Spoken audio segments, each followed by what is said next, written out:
Hello everyone. तो आपके जो आरपीएससी प्रोग्रामर का सिलेबस है उसके अंदर थोड़ा डॉट नेट फ्रेमवर्क का इंट्रोडक्शन भी मेंशन है। पूरा डिटेल तो नहीं मेंशन बट इंट्रोडक्शन मेंशन है। तो हम थोड़ा सा इसका आज इंट्रोडक्टरी पार्ट देख लेते हैं। हालांकि मैंने इसके रिलेटेड कुछ टॉप 20 to 25 एमसीक्यूज हमारे टेलीग्राम चैनल पे शेयर किए हैं जिनको आप देख सकते हैं। तो उनमें से कोई क्वेश्चंस बनेंगे तो आप थोड़ा सा प्रिडिक्ट कर सकते हैं कि क्या करेक्ट आंसर होगा। ठीक है, तो एक बार हम इसको रिव्यू कर लेते हैं कि डॉट नेट फ्रेमवर्क का इंट्रोडक्टरी पार्ट हम आज देख लेते हैं। और फिर जिन्होंने अगर आपने उनको अटेम्प्ट नहीं किया है तो आप टेलीग्राम चैनल पे जाके उन एमसीक्यूज को अटेम्प्ट कीजिए, जिससे क्या होगा थोड़ा सा जो इंट्रोडक्टरी पार्ट है उसकी नॉलेज हो जाएगी और थोड़ा सा आप फैमिलियर हो जाएंगे कि डॉट नेट का फ्रेमवर्क क्या होता है। मेनली तो देखिए हमारे जो ऑब्जेक्ट ओरिएंटेड प्रोग्रामिंग वाला पार्ट है उसके जो कॉन्सेप्ट्स हैं और जो हमारे जावा के कॉन्सेप्ट्स हैं इनमें से ही मेन क्वेश्चंस आने वाले हैं। इसके अलावा एप्लेट पे से आ सकते हैं, एप्लेट मैंने आप लोगों को पढ़ा दिया है। ठीक है, इसके अलावा एडवांस जावा और सर्वलेट पे से कुछ क्वेश्चंस आ सकते हैं, लेकिन जो मेजर पार्ट क्वेश्चंस का कवर करेगा वो आपका ऑब्जेक्ट ओरिएंटेड अप्रोचेस और जावा कवर करने वाली है। ठीक है, एक मैं वीडियो और लेके आऊंगी, उसके अंदर मैं बताऊंगी कि जावा देखिए आपने पढ़ तो लिया होगा, उसके अलावा आप कौन कौन से जो ब्लॉक्स हैं, जो जो हिरार्कीज हैं वो आपको ध्यान रख के जानी है, क्योंकि वो इन हिरार्कीज में से भी बहुत क्वेश्चंस आ जाते हैं। एप्लेट का लाइफ साइकिल ध्यान रखते हुए जाना है। ठीक है, अब चलिए समय बर्बाद ना करते हुए बिल्कुल भी हम स्टार्ट करते हैं और फटाफट से कोई क्विक रिव्यू ले लेते हैं कि डॉट नेट फ्रेमवर्क होता क्या है।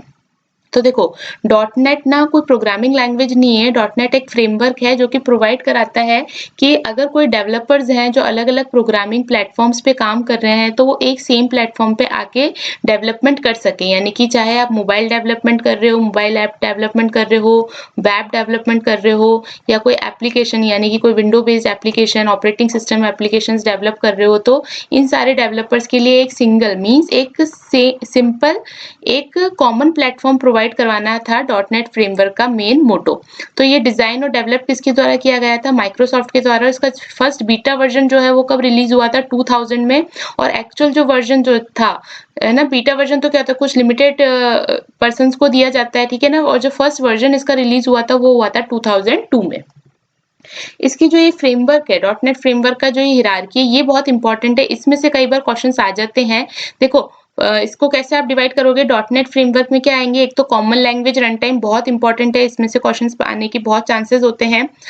उसके अलावा फ्रेमवर्क क्लास लाइब्रेरी क्या होती है? देखो, फ्रेमवर्क क्लास लाइब्रेरी इसका नाम है, बाकी इसका मतलब इतना कुछ वो अलग हटके नहीं है। हमने जावा पढ़ा था, जावा में भी हमने लाइब्रेरीज देखी थी। तो कोई ऑलरेडी जो इनबिल्ट लाइब्रेरीज है जिनको आप रीयूज कर सकते हो, जिनको आप आपके डेवलपमेंट में यूज कर सकते हो, वो लाइब्रेरीज का जो एक तरीके से आप बोल सकते हैं कलेक्शन जो होता है वो होती है आपकी framework class library. Common language run time जो होता है, इसके कंपोनेंट्स को या इसका जो सीएलआर का आर्किटेक्चर बोले उसके कंपोनेंट्स को और फर्दर कैसे क्लासिफाई किया जाता है, उसमें एक आपका होता है कॉमन लैंग्वेज इंफ्रास्ट्रक्चर। सीएलआई का मतलब क्या है? इसके अंदर आपकी दो चीजें आ जाती है, कॉमन लैंग्वेज स्पेसिफिकेशन और आपका कॉमन टाइप सिस्टम। इसका मतलब क्या होता है अभी हम देखेंगे। नेक्स्ट है आपका गार्बेज कलेक्टर और एक है आपका जस्ट इन टाइम कंपाइलर। तो देखो, गार्बेज कलेक्टर और जस्ट इन टाइम कंपाइलर हमने जावा में भी पढ़ा था, सेम ही पर्पस उसका यहाँ पे है। मैं यहाँ पे मेनली आपको ये बताना चाहती हूँ कि डॉट नेट वहाँ लिखा है तो उसको आप इतना बड़ा हवा ना बनाए, मतलब कि कुछ डिफरेंट ही आ गया है, कुछ बिल्कुल ही हटके आ गया है। ठीक है, मोस्टली चीजें आपकी जैसे ऑब्जेक्ट ओरिएंटेड अप्रोच आप फॉलो करते थे वो सब इसके अंदर भी होती है। गार्बेज कलेक्टर में क्या होता था, जो भी आपके ऑब्जेक्ट्स जो हैं बहुत लॉन्ग टाइम तक यूज नहीं हो रहे थे तो क्या होता था, जीसी की साइकिल चलती थी और उससे क्या होता था मेमोरी को आप रिक्लेम कर लेते थे और उन जो भी ऑब्जेक्ट जो यूज नहीं हो रहे बहुत टाइम से उनको आप क्या कर देते थे, वहां से मेमोरी उनकी फ्री करवा देते थे। ठीक है, जस्ट इन टाइम कंपाइलर क्या करेगा? हमारे जावा के अंदर जस्ट इन टाइम कंपाइलर क्या होता था? सबसे पहले आपका जावा कंपाइलर होता था जो कि आपके सोर्स कोड को बाइट कोड में कन्वर्ट करता था और उस बाइट कोड को फिर आप कन्वर्ट करते थे जेवीएम की हेल्प से, किससे? नेटिव कोड में। तो वही सेम काम, उसके लिए आप जेआईटी यूज कर सकते थे, जस्ट इन टाइम कंपाइलर। तो यहाँ पे भी सेम चीज है। जस्ट इन टाइम कंपाइलर क्या करेगा? यहाँ पे एक एमएसआईएल होता है, ठीक है ना, माइक्रोसॉफ्ट इंटरमीडिएट लैंग्वेज होती है, उसको लेता है और उसको कन्वर्ट कर देता है नेटिव कोड में। ठीक है, अभी मैं आपको वन बाय वन एक बार इसको अच्छे से एक्सप्लेन करूंगी। बस मैं आपको थोड़ा सा इसको रिलेट करना समझा रही हूँ कि इसको आप जावा से कैसे रिलेट कर सकते हो, क्योंकि जावा भी हमने बहुत अच्छे से डिटेल में पढ़ी थी।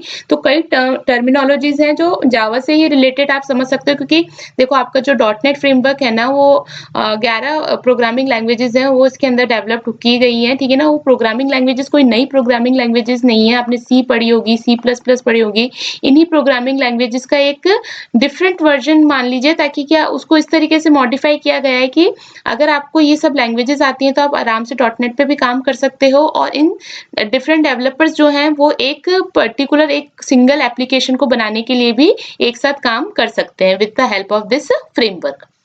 ये चीज थी। अब देखते हैं इसमें कॉमन लैंग्वेज स्पेसिफिकेशन क्या होता है, कॉमन टाइप सिस्टम क्या होता है। ये टर्म्स बहुत इंपॉर्टेंट है, थोड़ा सा आप ये देख लेंगे ना तो भी आपको अगर कोई क्वेश्चन आता है तो थोड़ा बहुत आप इंटरप्रेट कर पाएंगे कि इसके बारे में क्या पूछा गया है, ठीक है। तो देखो .NET फ्रेमवर्क क्या है, एक सॉफ्टवेयर डेवलपमेंट फ्रेमवर्क है, ठीक है। माइक्रोसॉफ्ट ने इसको डेवलप किया था, और ये क्या प्रोवाइड करवाता है, एक रन टाइम एनवायरनमेंट प्रोवाइड कराता है with the set of libraries and tools. किसके लिए, आपकी एप्लीकेशन जो भी विंडो ऑपरेटिंग सिस्टम की एप्लीकेशन है उनको बिल्ड करने के लिए और उनको रन करवाने के लिए, ठीक है। तो एक रन टाइम एनवायरनमेंट लाइब्रेरीज के साथ और टूल्स के साथ आपको प्रोवाइड कराएगा, जिससे कि जो भी विंडो ऑपरेटिंग सिस्टम की एप्लीकेशन है उनको आप रन भी कर सकते हो और बिल्ड भी कर सकते हो। इस फ्रेमवर्क के अंदर variety of programming languages include होती है, जैसे C# हो गई, F# हो गई, विजुअल बेसिक्स हो गए, ठीक है ना। एंड ऑल्सो और भी जैसे आपकी जावा हो गई, पाइथन हो गई, वो सब इसके अंदर इसकी इंक्लूड होती है, ठीक है। और ये क्या सपोर्ट करता है, रेंज ऑफ एप्लीकेशन टाइप्स की, चाहे आप डेस्कटॉप एप्लीकेशंस बना रहे हो, web application, mobile application, gaming application, तो ये सब एप्लीकेशंस आप इस फ्रेमवर्क के थ्रू बना सकते हो, क्योंकि इस फ्रेमवर्क के अंदर काफी सारी प्रोग्रामिंग लैंग्वेजेस इंक्लूड होती हैं और कई सारी लाइब्रेरीज होती हैं, टूल्स होती हैं जो कि हेल्प करती हैं आपको इस तरीके की एप्लीकेशंस बनाने में, ठीक है। इसके की पॉइंट्स आप ध्यान रख सकते हैं, की पॉइंट्स जो कि क्वेश्चंस इनसे रिलेटेड कई बार पूछ लिए जाते हैं, तो अगर ये की पॉइंट्स आपको पता होंगे तो आप आराम से आंसर कर पाओगे। एक तो होता है कॉमन लैंग्वेज रन टाइम, इसके बारे में अभी हम पढ़ेंगे। ये क्या करता है, मैनेज कोड्स एग्जीक्यूशन, इसको एग्जीक्यूशन इंजन भी बोला जाता है। It manages code execution in multiple supported language, ठीक है ना। बहुत सारी लैंग्वेजेस में आपने अलग अलग डिफरेंट लैंग्वेजेस पे कोड बन रखा है एक ही एप्लीकेशन के लिए, तो उन एप्लीकेशन को एक सिंगल प्लेटफॉर्म पे लाना, एक कॉमन प्लेटफॉर्म पे लाके उनको एग्जीक्यूट करना काम होता है आपका CLR का। .NET फ्रेमवर्क क्लास लाइब्रेरी, देखो यहाँ पे इसको FCL भी बोलते हैं, शॉर्ट फॉर्म्स भी पूछ ली जाती है कई बार। तो फ्रेमवर्क क्लास लाइब्रेरी क्या करती है, आपको प्री बिल्ड फंक्शंस और क्लासेस प्रोवाइड कराएगी एप्लीकेशन डेवलपमेंट के लिए। इसको आप ऐसे समझ सकते हैं जैसे हमारे पैकेजेस थे, हमारे पास java.util पैकेज था, java.lang पैकेज था, ये सब हम यूज करते थे ना जावा में। तो उसके अंदर भी क्या होता था, आपके पास सेट ऑफ फंक्शंस होते थे, क्लासेस, इंटरफेसेस होते थे, जिनको आप यूज कर सकते थे आपके डेवलपमेंट के लिए, जो भी आप एप्लीकेशन डेवलपमेंट करना चाह रहे हैं उसके लिए। लैंग्वेज सपोर्ट, देखो 11 लैंग्वेजेस ये सपोर्ट करती है, वो अभी मैं आपको बता दूंगी, ठीक है। देखो मल्टीपल प्रोग्रामिंग लैंग्वेजेस सपोर्ट करती है, इससे क्या आपको बेनिफिट मिलेगा कि कोई भी है ना एप्लीकेशन, कोई पर्टिकुलर एप्लीकेशन डेवलप करनी है तो उसके लिए ये जरूरी नहीं है कि सारे जो भी डेवलपर्स हैं उनको जावा ही आनी चाहिए या सी आनी चाहिए, C++ ही आनी चाहिए। ये क्या अलाउ करती है, developer to choose based on, मतलब उनकी क्या एक्सपर्टीज है उसके बेसिस पे वो अपने हिसाब से लाइब्रेरीज और टूल्स को यूज कर सकते हैं और एक सिंगल एप्लीकेशन पे वर्क कर सकते हैं। एप्लीकेशन टाइप सपोर्ट, ये भी मैंने आपको बताई दिया, डेस्कटॉप, वेब, मोबाइल और गेमिंग एप्लीकेशन तरीके की वर्सेटिलिटी बहुत है इसके अंदर, है ना, क्योंकि इसमें आप हर तरीके की एप्लीकेशंस को डेवलप कर सकते हो। देखो अब इतना सारा कुछ चीजें प्रोवाइड करा रही तो ऑब्वियसली सिक्योर्ड है, रिलायबल है और परफॉर्मेंस इसकी काफी बेटर होती है, ठीक है ना। क्यों, क्योंकि इसके अंदर कोड एक्सेस सिक्योरिटी होती है, ऑटोमेटिक मेमोरी मैनेजमेंट जो मैंने आपको बताया गार्बेज कलेक्शन से होता है, जस्ट इन टाइम कंपाइलेशन जो कि आपके नेटिव कोड में कन्वर्ट करने की हेल्प करता है आपके MSIL कोड को। अभी मैं बताऊंगी माइक्रोसॉफ्ट इंटरमीडिएट लैंग्वेज कोड क्या होता है, ठीक है। इन सब की वजह से क्या होता है, आपके जो .NET फ्रेमवर्क है उसकी सिक्योरिटी भी इनहेंस होती है और आपकी परफॉर्मेंस भी इनहेंस होती है। इंटीग्रेशन की अगर हम बात करें माइक्रोसॉफ्ट टेक्नोलॉजीज के साथ, तो क्या है, it is easily integrate with the Microsoft products. कौन कौन से, जैसे SQL सर्वर हो गया, शेयर पॉइंट हो गया, ऑफिस हो गया, ठीक है ना। इससे क्या होता है, जो भी आपके माइक्रोसॉफ्ट का एनवायरनमेंट है उसकी कंपैटिबिलिटी भी इंप्रूव होती है, क्योंकि ये फ्रेमवर्क जो है बहुत इजीली इंटीग्रेट हो जाता है आपकी माइक्रोसॉफ्ट टेक्नोलॉजीज के साथ, ठीक है। नेक्स्ट देखिए, ये जो मैंने आपको बताया ये 11 लैंग्वेजेस हैं, ठीक है, जो कि डिजाइन और डेवलप की गई है माइक्रोसॉफ्ट के द्वारा। तो ये कोई नई लैंग्वेजेस नहीं है, जैसे जावा है तो जावा से J# नेट बना दिया, C++ .NET हो ही गया, C# से C# .NET हो गया, VB.NET हो गया, JScript हो गया, ठीक है, आयरन रूबी, आयरन पाइथन। तो अगर आपको इन लैंग्वेजेस के बारे में पता है तो इस पे आप इजीली स्विच कर सकते हो, ठीक है। अब ये जो सबसे इंपॉर्टेंट है आपका कॉमन लैंग्वेज इंफ्रास्ट्रक्चर, ठीक है ना। इसको देखो अभी थोड़ा सा कॉम्प्लिकेटेड लग रहा होगा, इसको हम पहले थोड़ा सा डिवाइड कर लेते हैं और एक वन बाय वन थोड़ा सा समझते हैं और वापस हम एक बार इस पे स्विच करके देखेंगे कि इनका मतलब क्या है।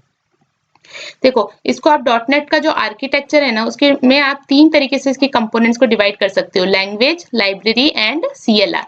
लैंग्वेज में क्या हो जाएंगे कि जैसे आपकी कौन-कौन सी लैंग्वेजेस हो सकती है, जैसे ASP.NET हो गई, ADO dot according to your application development आप ले सकते हो। लाइब्रेरी में आपकी फ्रेमवर्क क्लास लाइब्रेरीज आ जाएंगी जो कि इनबिल्ट क्लासेस और मेथड्स को रखेंगी। और सीएलआर क्या हो जाएगा आपका कॉमन लैंग्वेज रन टाइम हो जाएगा, जो कि प्रोवाइड कराएगा कि जो डिफरेंट लैंग्वेजेस हैं उनके सोर्स कोड को सबसे पहले आप एक इंटरमीडिएट लैंग्वेज में चेंज करोगे और उस इंटरमीडिएट लैंग्वेज को नेटिव लैंग्वेज में चेंज करने का काम जो है वो किससे किया जाएगा, आपका कॉमन लैंग्वेज रन टाइम से। ठीक है, तो अब पहले हम लैंग्वेज पे चलते हैं।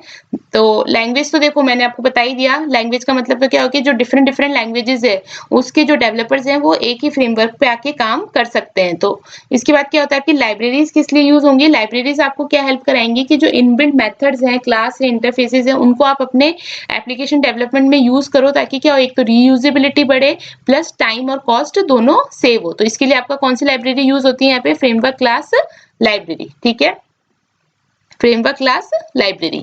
ठीक है, इसको आप कैसे देख सकते हो फ्रेमवर्क क्लास लाइब्रेरी को, अगर हम इसका फ्रेमवर्क क्लास लाइब्रेरी, तो देखो बेस क्लास लाइब्रेरी है, इसके अंदर आपके पास वेब रिलेटेड जो भी क्लासेस होंगी वो अवेलेबल होंगी।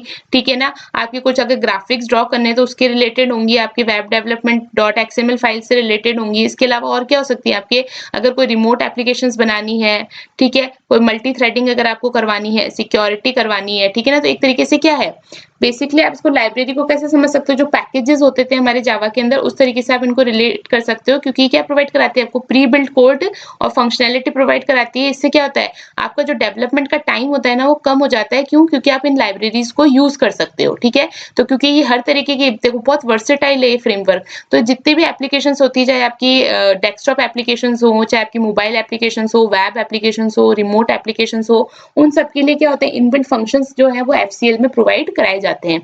ये शॉर्ट फॉर्म और ये फुल फॉर्म दोनों याद रखनी बहुत जरूरी है। ठीक है, नेक्स्ट देखिए, इसके बाद आता है आपका कॉमन लैंग्वेज रन टाइम, जो कि बहुत इंपॉर्टेंट है। देखो इसको आप कैसे समझ सकते हो, तो हमारे पास जावा, पहले हम जावा के रिस्पेक्ट में देखते थे। जावा के अंदर क्या करते थे, हम कोई फाइल बनाते थे, जैसे मैंने हेलो डॉट जावा यहाँ बनाई, इस सोर्स कोड को कंपाइल करते थे, तो कंपाइल करके कौन सी फाइल बना देता था, डॉट क्लास फाइल। इसमें क्या होता था आपका बाइट कोड, इस बाइट कोड को फिर एग्जीक्यूट किसके थ्रू करवाते थे, जेवीएम से, और जेवीएम क्या कर देता था, इस कोड को नेटिव कोड में कन्वर्ट कर देता था। सेम ही काम आपका सीएलआर भी कर रहा है, बस सीएलआर में अब अंतर क्या आ गया है, यहाँ पे सिर्फ जावा ना होके अलग अलग प्रोग्रामिंग लैंग्वेजेस हैं। ठीक है, ये सारी अलग अलग प्रोग्रामिंग लैंग्वेजेस जो है कंपाइल होती हैं, और कंपाइल होके कौन सी फाइल बनाती है, .exe एग्जीक्यूटेबल फाइल बनाती है, और इस एग्जीक्यूटेबल फाइल को नेटिव कोड में चेंज करने का काम करता है आपका सीएलआर। ठीक है, तो बिल्कुल जावा की जैसे ही आप समझ लो, बस डिफरेंस क्या आ गया, यहाँ पे एक प्रोग्रामिंग लैंग्वेज ना होके मल्टीपल प्रोग्रामिंग लैंग्वेजेस जिनको कंपाइल किया जाता है, और कंपाइल करके उनकी एग्जीक्यूटेबल फाइल बनाई जाती है, और उसको एग्जीक्यूट कराया जाता है सीएलआर के थ्रू, ताकि हम उसको किस में कन्वर्ट कर सके, नेटिव कोड में। इसको एग्जीक्यूशन इंजन भी बोला जाता है, कई बार वर्ड थोड़ा सा चेंज होके आ जाते हैं, तो आप ये ध्यान रखना, एग्जीक्यूशन इंजन का मतलब क्या है, सीएलआर। देखो इसको और कैसे समझ सकते हो, देखो ये एक बहुत फ्रेमवर्क है, इसको ये देखिए इस आर्किटेक्चर से हम बहुत इजीली समझ सकते हैं। सपोज एक एप्लीकेशन डेवलपमेंट हो रही है, ठीक है ना, उसमें 3 डेवलपर काम कर रहे हैं। एक डेवलपर जो है वो C++ पे काम करता है, एक डेवलपर जो है उसकी एक्सपर्टीज है जावा में, और एक डेवलपर है जिसकी एक्सपर्टीज है पाइथन में। तो यहाँ पे क्या होगा, तीनों अपना अपना सोर्स कोड लिखेंगे, ठीक है ना, यहाँ मैं SC से डिनोट कर देती हूँ सोर्स कोड को। अब देखो इस सोर्स कोड को मैं डायरेक्टली एक ही सिंगल फ्रेमवर्क पे तो नहीं चला सकती, तो सबसे पहले क्या होता है, मैं आपको स्टेप बाय स्टेप समझा देती हूँ। ये सोर्स कोड जो है अपने जो भी पर्टिकुलर लैंग्वेज कंपाइलर्स होते हैं, यानी कि जो भी पाइथन का कंपाइलर इंटरप्रेटर होंगे या जावा के जो इंटरप्रेटर्स कंपाइलर्स होंगे, उनके थ्रू क्या होता है, ये सोर्स कोड जो है सबसे पहले एक इंटरमीडिएट लैंग्वेज कोड में कन्वर्ट होता है। इस इंटरमीडिएट लैंग्वेज कोड को क्या बोलते हैं हम, MSIL कोड। ठीक है, तो ये जितने भी हमने अलग अलग डेवलपमेंट, अलग अलग प्रोग्रामिंग लैंग्वेज में सोर्स कोड डेवलप किया है, इसको इन्हीं के ही लैंग्वेज कंपाइलर, ठीक है, जैसे जावा का जावा कंपाइलर हो जाएगा, C++ का C++ वाला कंपाइलर, पाइथन का खुद का इंटरप्रेटर हो जाएगा। तो ये कंपाइल करके कोड को किस में कन्वर्ट कर देते हैं, MSIL कोड में। इसको बोलते हैं माइक्रोसॉफ्ट इंटरमीडिएट लैंग्वेज कोड। ये बहुत इंपॉर्टेंट है, ये वर्ड भी आप ध्यान रखिएगा। और कोड के साथ साथ आपको यहाँ पे क्या मिल जाता है, मेटा डेटा, मेटा डेटा इसलिए रखा जाता है क्योंकि देखो अलग-अलग सोर्स कोड से आपके पास क्या हो रहा है, कंपाइल होके एमएसआईएल कोड आ रहा है। तो सबके डेटा के रिलेटेड इन्फॉर्मेशंस भी आपको मेंटेन रखनी होगी, तो एमएसआईएल कोड और मेटा डेटा मेंटेन किया जाता है और इसको कंप्लीटली कहाँ भेजा जाता है, फिर आपके जस्ट इन टाइम कंपाइलर में, जेआईटी कंपाइलर में, ठीक है।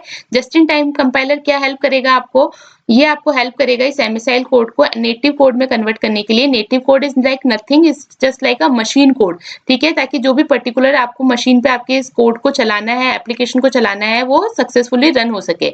तो ये किस में आ जाएगा, आपका नेटिव कोड में कन्वर्ट कर देगा जेआईटी। तो ये काम जो होता है आपका, है ना, जस्ट इन टाइम कंपाइलर से नेटिव कोड में कन्वर्ट करना, ये किसके थ्रू होगा, कॉमन लैंग्वेज रन टाइम, ठीक है, using dot net framework class library, ठीक है। तो आई होप अब आपको ये समझ में आ गया होगा सीएलआर का मतलब क्या होता है, ठीक है। इसी के बारे में मैंने ये लिख रखा है, तो आप इसको पढ़ भी सकते हैं, बाकी मैंने समझा दिया है इसका मतलब क्या है, ठीक है। अब ये देखो, एक इसमें ये सीएलआर के कंपोनेंट्स मान लीजिए, आर्किटेक्चर मान लीजिए, ये बहुत इंपॉर्टेंट है। तो देखो ये कुछ टर्म्स हैं और इससे पहले ना प्रीवियस ईयर में क्वेश्चंस आ भी रखे हैं कि सीटीएस, सीएलएस, इनकी ना डेफिनेशन दे रखी है, पूछा है कि इसका मतलब क्या है, मतलब ये किस चीज को रिप्रेजेंट कर रहा है। तो अगर हम आर्किटेक्चर ऑफ सीएलआर की बात करें तो देखो इसमें एक तो होता है कॉमन टाइप सिस्टम, एक होता है common language specification, Microsoft intermediate language अभी मैंने आपको समझाया, ठीक है ना, एमएसआईएल बोलेंगे इसको, ठीक है। गार्बेज कलेक्शन और आपका कोड मैनेजर। कोड मैनेजर तो बेसिकली कोड को मैनेज करने का काम करेगा, ठीक है ना। एमएसआईएल कोड मैंने आपको बता ही दिया, जो भी आपकी लैंग्वेज स्पेसिफिक सोर्स कोड होगा उसको आप कंपाइल करेंगे, तो कंपाइल करके किस कोड में कन्वर्ट होगा, आपका एमएसआईएल कोड में कन्वर्ट होगा। गार्बेज कलेक्टर का मतलब अभी हमने देखा कि जो भी ऑब्जेक्ट्स अगर यूज नहीं हो रहे तो मेमोरी को मैनेज करने के लिए जीसी साइकिल्स यहाँ पे भी चलाई जाती हैं, ताकि मेमोरी को रिक्लेम किया जा सके अगर कोई मेमोरी बहुत टाइम तक यूज नहीं आ रही, यानी कि ऑब्जेक्ट जो है उनका रेफरेंस नल हो चुका है, ठीक है। अब जो मेन चीज है इसमें एक है common type system and common language specification, ठीक है। तो ये वैसे तो मेन कंपोनेंट्स ये हैं, अगर आप इनको समझे तो देखो ये बहुत इंपॉर्टेंट है। फर्स्ट है आपका कॉमन लैंग्वेज स्पेसिफिकेशन। अभी मैंने बताया डॉटनेट एक क्या है, सॉफ्टवेयर फ्रेमवर्क है जो मल्टीपल प्रोग्रामिंग लैंग्वेजेस को सपोर्ट करता है कि आप उनके साथ एक सिंगल प्लेटफॉर्म पे काम कर सकें। तो इट इज रिस्पॉन्सिबल फॉर, ये सीएलएस जो है किस लिए रिस्पॉन्सिबल होगा, for converting the different programming languages synthetical rules and regulation into a CLR understandable format. आप अलग अलग प्रोग्राम के रूल्स को मर्ज करके एक इंटरमीडिएट लैंग्वेज बनाना चाह रहे हो, तो उसके लिए कॉमन लैंग्वेज स्पेसिफिकेशन रिस्पॉन्सिबल होगा कि आप जो भी अलग अलग प्रोग्रामिंग लैंग्वेजेस हैं उनके जो भी सिंथेटिकल रूल्स हैं या जो भी रेगुलेशंस है उनको सीएलआर यानी कि आपके कॉमन लैंग्वेज रन टाइम के अंडरस्टैंडेबल फॉर्मेट में कन्वर्ट कर सके, ठीक है। इसलिए बेसिकली क्या प्रोवाइड करवाता है, इंटरऑपरेबिलिटी। बहुत ध्यान रखना है, इंटरऑपरेबिलिटी क्यों, क्योंकि आप मल्टीपल प्रोग्रामिंग लैंग्वेजेस को लेके, उनके सिंटैक्स को लेके, उनके रेगुलेशंस को लेके उनको कन्वर्ट करवा रहे हो एक सिंगल अंडरस्टैंडेबल फॉर्मेट में, ठीक है। नेक्स्ट होता है कॉमन टाइप सिस्टम। इसको आप कैसे समझ सकते हैं, जैसे सपोज करो कि सी जो है वो इंटीजर में 2 बाइट लेता है, ठीक है। जावा जो है इंटीजर के लिए 4 बाइट लेता है। अब आप चाह रहे हो कि एक डेवलपर मेरा सी पे काम कर रहा है और एक जावा पे काम कर रहा है, मेरी एक ही सेम ही एप्लीकेशन के ऊपर, लेकिन डेटा टाइप तो देखो डिफरेंट है, मेमोरी रिप्रेजेंटेशन डिफरेंट है, तो फिर कैसे काम होगा, गड़बड़ आ जाएगी जब आपकी नेटिव कोड में प्रोग्राम कन्वर्ट होगा, ठीक है ना। कन्वर्जन में प्रॉब्लम आ जाएगी, कास्टिंग में प्रॉब्लम आ जाएगी। तो उसके लिए रिस्पॉन्सिबल होता है आपका कॉमन टाइप सिस्टम। ये क्या करता है, इसके खुद के डेटा सिस्टम होते हैं, यानी कि जो भी आपका सोर्स कोड आ रहा है वो ठीक है, लेकिन कॉमन टाइप सिस्टम बोलेगा कि नहीं भाई, जैसे सपोज इसने बोल दिया कि इंटीजर हम 2 बाइट का रखेंगे, तो वो क्या करेगा, जितने भी अलग अलग प्रोग्रामिंग लैंग्वेजेस से जो भी इनके डेटा टाइप्स आ रहे हैं, उनकी जो भी मेमोरी रिप्रेजेंटेशन है उनको कन्वर्ट कर देगा खुद के डेटा टाइप सिस्टम में, ठीक है, ताकि इसको अंडरस्टैंड किया जा सके with the all data type of system, ठीक है। गार्बेज कलेक्शन मैंने आपको बता ही दिया, ऑटोमेटिक मेमोरी मैनेजमेंट फीचर होता है। और जस्ट इन टाइम कंपाइलर का तो क्या काम होगा, जो भी आपका इंटरमीडिएट लैंग्वेज बनेगी इसको मशीन कोड या फिर आप क्या बोल सकते हैं नेटिव कोड में कन्वर्ट कर देगा, ठीक है। तो अब आई होप ये आपको समझ में आ जाएगा, है ना। सीएलआई जो मैंने आपको बताया था स्टार्टिंग में, ये डायग्राम बताया, तो देखो अलग अलग प्रोग्रामिंग लैंग्वेजेस हैं, इनको कॉमन लैंग्वेज स्पेसिफिकेशन में भेजना ताकि हम एक कॉमन फॉर्मेट में इसको कन्वर्ट कर सकें, उनके डेटा टाइप सिस्टम को कॉमन फॉर्मेट में कन्वर्ट कर सकें। इसके बाद जो भी आपको लाइब्रेरीज यूज करनी वो हो जाएंगी आपकी डॉट नेट की फ्रेमवर्क क्लास लाइब्रेरी, और यहाँ से फिर आप क्या बना पाओगे, एप्लीकेशंस बना पाओगे, ठीक है। और अगर इसकी प्रिंसिपल की बात करें तो देखो इंटरऑपरेबिलिटी प्रोवाइड कराता है, पोर्टेबल है, ठीक है ना, क्योंकि इंटरमीडिएट लैंग्वेजेस आपको प्रोवाइड करा देगा, ठीक है। इसका सिक्योर्ड है, ये मैंने आपको बता ही दिया, मेमोरी मैनेजमेंट है गार्बेज कलेक्शन की वजह से, और सिंप्लीफाइड डेप्लॉयमेंट बहुत इसका सिंपल हो जाता है, ठीक है। So that's it for about introduction of dot net framework. I hope अगर आप इतना भी पढ़ेंगे तो आप कुछ क्वेश्चंस को रिलेट कर पाएंगे। So that's it for this video, thank you.